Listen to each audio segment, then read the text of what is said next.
पितृपक्ष में भूलकर भी ना करें यह काम, वरना पितृ हो जाएंगे नाराज। आप सभी का हमारे इस YouTube चैनल में स्वागत है। अगर आप इस चैनल पर नए आए हैं तो पहले चैनल पर सब्सक्राइब जरूर करें और कमेंट बॉक्स में राधा रानी के चरणों में राधे राधे की हाजिरी जरूर लगाएं। हिंदू धर्म में पितरों का बहुत महत्व माना गया है। हिंदू कैलेंडर के अनुसार भाद्रपद में पितृपक्ष माना जाता है। हर साल भाद्रपद पूर्णिमा से सर्व पितृ अमावस्या तक पितृपक्ष मनाया जाता है। इस दौरान पितरों की आत्मा की शांति के लिए तर्पण, श्राद्ध और पिंडदान आदि किया जाता है। मान्यता है इससे पितरों का ऋण चुकाया जाता है, उन्हें मोक्ष की प्राप्ति होती है।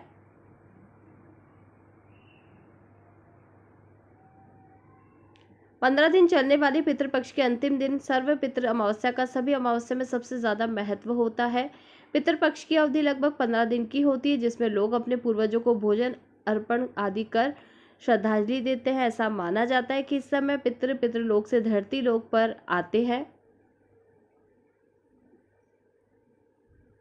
यह पितरों की कृपा और आशीर्वाद प्राप्ति के लिए सबसे उत्तम समय माना गया है। अगर कोई व्यक्ति पितृदोष से पीड़ित है तो वह पितृपक्ष में इससे छुटकारा पाने के उपाय भी कर सकता है, जो कि बेहद लाभकारी साबित होते हैं। ऐसे में आइए जानते हैं पितृपक्ष की तिथि, श्राद्ध और इसका महत्व। साथ ही जानेंगे कि क्या करें और क्या नहीं करें।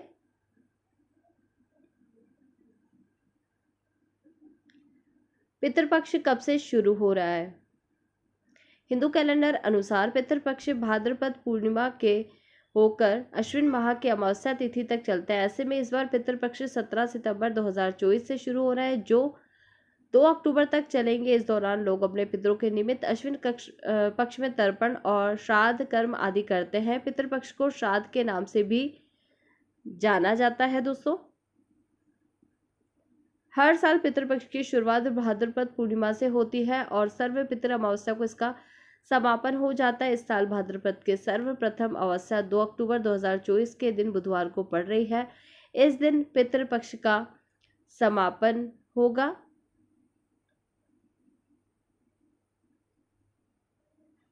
पितृपक्ष का महत्व। धार्मिक दृष्टि से पितृपक्ष का महत्व बहुत है। यह समय पितरों के प्रति सम्मान स्मरण प्रकट करने का माना गया है। मान्यता है इस अवधि में तर्पण, श्राद्ध और पिंडदान करने से पितरों को मोक्ष की प्राप्ति होती है। व्यक्ति को पितृदोष से छुटकारा मिलता है। ऐसी मान्यता है कि मृत्यु के बाद यमराज 15 दिनों के लिए मृतक व्यक्ति की आत्मा को मुक्त कर देते हैं, जिससे वह अपने परिजनों के पास जाकर तर्पण ग्रहण कर सके।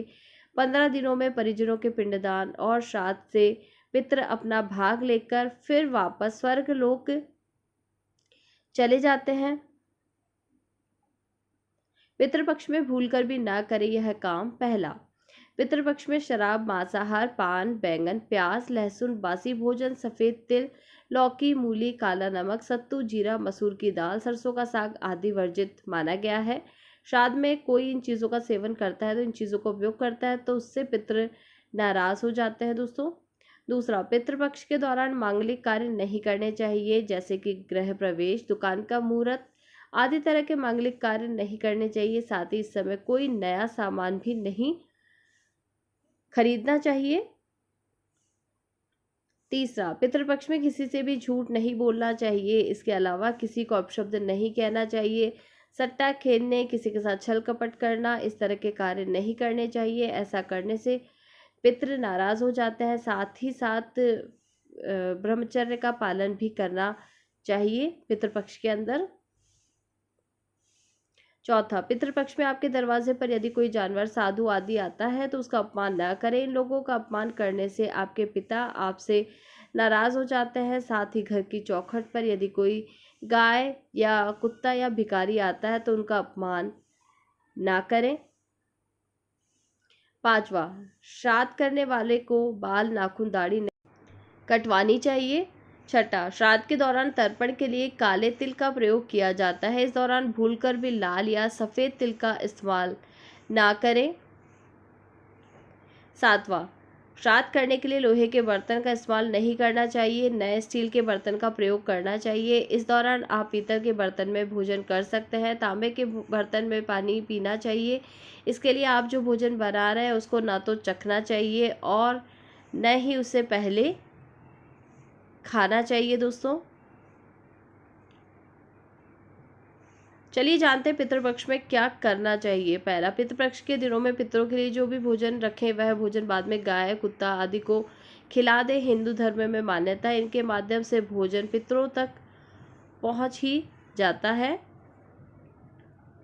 दूसरा, पितृपक्ष के दौरान रोजाना स्नान के तुरंत बाद जल से ही पितरों का तर्पण करें। इससे उनकी आत्मा जल्दी शांत होती है और आशीर्वाद देती है। इसके अलावा यदि आप अपने पितरों का तर्पण करते हैं तो ब्रह्मचर्य के नियमों का पालन करें दोस्तों। तो दोस्तों वीडियो अच्छी लगी तो वीडियो को एक लाइक ज़रूर करें, चैनल को सब्सक्राइब ज़रूर करें, साथ ही बेल नोटिफिकेशन को ऑल पर सेट करें। कमेंट बॉक्स में राधे राधे ज़रूर लिखें। धन्यवाद।